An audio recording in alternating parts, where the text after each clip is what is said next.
ورتل القرآن ترتيلا te janga qur'ana e deggundiral sesa taw ina labti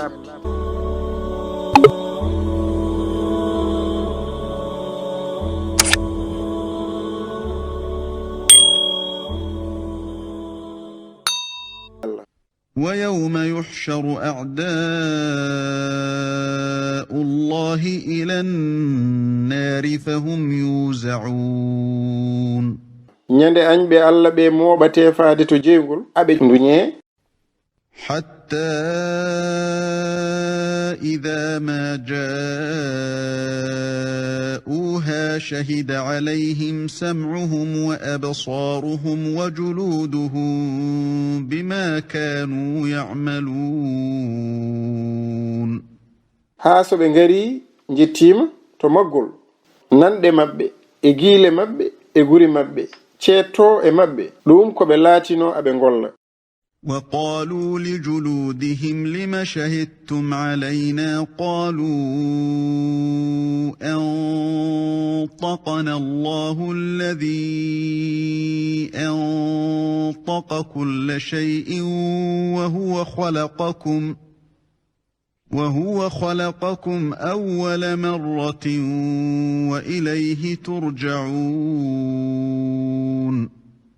ɓe mbiya guri maɓɓe ko waɗi cettiɗon e amen ɓe mbiya ko Allah wowlini min on gowlinɗo kala hunde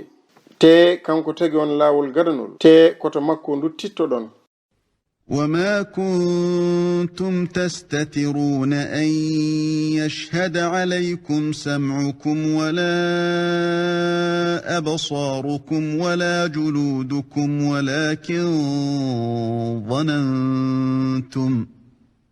ولكن ظننتم أن الله لا يعلم كثيرا مما تعملون on gonano suuɗotonoɓe tawa haynande mon e giile mon e guri mon ina donka settade e dow mon kono kay cikkanno ɗon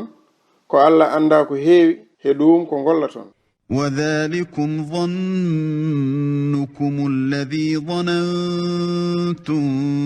بربكم أرداكم فأصبحتم من الخاسرين ɗum mon wonno sikki mon miijo mon ngo miijotono ɗon he joom mon ɗum horngi on ndenne on battini jeyeede e ɓelsuɓe فإن يصبروا فالنار مثوى لهم وإن يستعتبوا فما هم من المعتبين kayne so ɓe muñine ko jeygol wonata hoɗorde maɓɓe hay so ɓe belnima ɓe gona welnante